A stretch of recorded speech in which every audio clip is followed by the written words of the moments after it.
राजस्थान की 25 लोकसभा चुनाव के शुरुआती दौर में तो ऐसा लगता था कि 22 जनवरी को अयोध्या में भगवान श्री राम की मूर्ति की प्राण प्रतिष्ठा के बाद शायद हिंदू वोटों का पोलराइजेशन इतना बड़ा होगा कि कांग्रेस के कई नेता चुनावी मैदान छोड़-छोड़ कर भागने भी लगे थे। पर धीरे-धीरे जब जमीनी हकीकत आई, ग्राउंड रियलिटी पे बेरोजगारी, जातिवाद और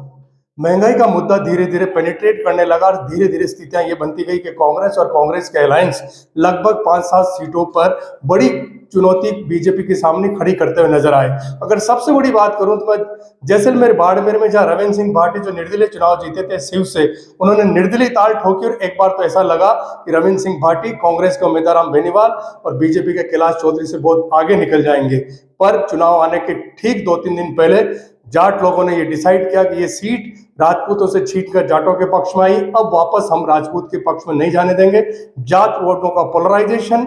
और साथ ही साथ माइनॉरिटी वोटों का और एससी वोटों के पोलराइजेशन के साथ अब उम्मीदवार राम बेनीवाल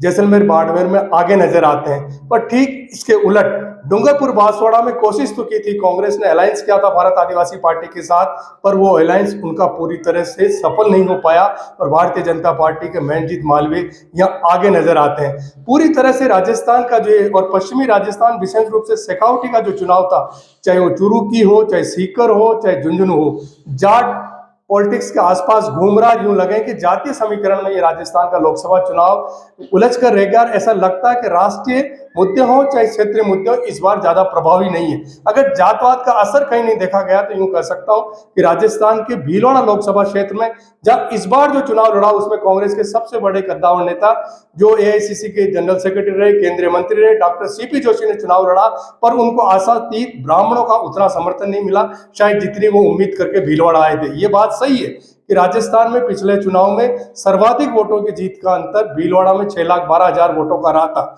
उसके मुकाबले सीपी जोशी बीजेपी के प्रदेश महामंत्री दामोदर अग्रवाल के सामने चुनौती तो खड़ी करने में सफल रहे, पर ऐसा लगता है कि अपर हैंड शायद यहाँ बीजेपी का रहेगा। इसी तरह से अगर कोटा की बात करें तो प्रहलाद गुंजन ने ताल तो ठोकी, पर ओम बिरला का अपर हैंड नजर आता। तो इस तरह से चाहे वेस्टर्न राजस्थान हो, चाहे सदर्न राजस्थान हो, चाहे ईस्टर्न राजस्थान हो, सब जगह जातवाद इस बार लोकसभा चुनाव में जबरदस्त उभर कर आया और ऐसा लगता है कि 4 जून के जो रिजल्ट आएंगे उस पर राजस्थान के वोटों पर जातवाद का असर देखने को मिलेगा। राजस्थान तक के लिए प्रमोद तिवारी, भीलवाड़ा।